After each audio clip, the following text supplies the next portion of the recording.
आमतौर पर अगर मैं राजा हूँ तो मैं हमेशा ये चाहूँगा कि मेरा राज्य लंका जैसा हो, मतलब कर्मों के हिसाब से नहीं, लेकिन वैभव के हिसाब से, कि सोने की लंका। लंका को हमेशा सोने की कहा जाता है।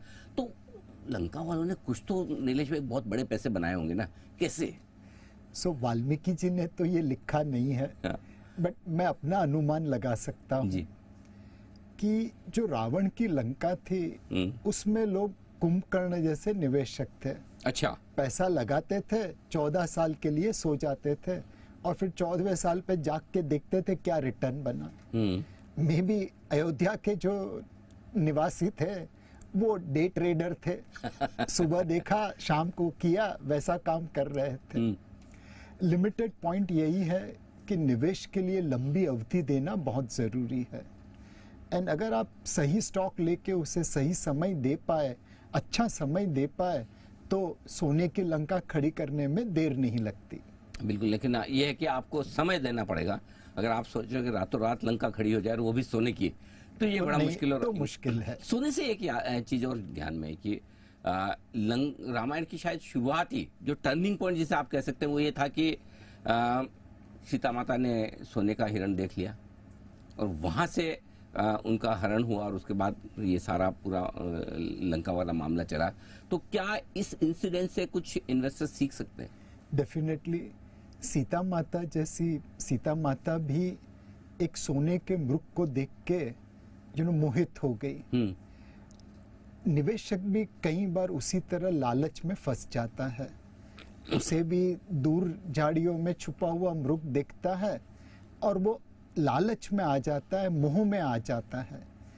एक निवेशक के लिए बहुत जरूरी है कि अपने लालच और भय दोनों के ऊपर काबू रखे, मोह में भी नहीं आए, माया में भी नहीं बंधे, अलिप्त भी रहे।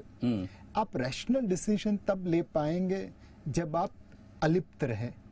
अगर आप मोहित हो गए, मोह माया में बंध गए, तो फिर रैशनल डिसीजन लेना मुश्किल है। यानी कि तो सीता माता की जो मृग की तृष्णा थी, इच्छा थी, उससे हमें ये सीख मिलती है कि अपनी लालच और भय दोनों के ऊपर काबू रखें। और एक चीज ये भी है कि सीता माता को भी लालच आ सकता है, कोई ऐसा सोने का मृग देख के। तो ये बड़ी चीज है। तो वहां पर आपको, वो कहते हैं मार्केट में, ग्रीड एंड फियर, यस, इन दोनों को कंट्रोल करना बहुत जरूरी है। बहुत जरूरी है। लेकिन इसके साथ ही चलिए, देख लिया सोने का हिरण अपनी जगह है, लेकिन अगर लक्ष्मण रेखा पार नहीं करती तो, राइट, भले देख लिया आपने, दूर से देख लिया, हाँ बड़ा इंटरेस्टिंग है, इच्छा होती है आपकी, लेकिन क्या कंट्रोल करना ये जरूरी है, और इससे कैसे आप अपने मार्केट के या फिर निवेश में उतारें? लक्ष्मण रेखा एक कंट्रोल था, एक अनुशासन था। अगर उसके दायरे में रहते तो शायद सीता माता का हरण नहीं होता।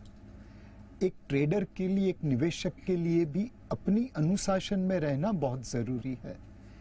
It is the discipline which makes money. And एक ट्रेडर के लिए उसका जो स्टॉप लॉस है वो उसके अनुशासन है। एक निवेशक के लिए एवरेजिंग अनुशासन है। तो एक ही स्टॉक में ट्रेडर लॉस बुक कर लेता है और इन्वेस्टर एवरेज करता है। जब इसमें रिवर्सल हो जाए, इन्वेस्टर स्टॉप लॉस बुक करने लगे और ट्रेडर एवरेजिंग करने लगे, तो फिर सीता का हरण हो जाता है। तो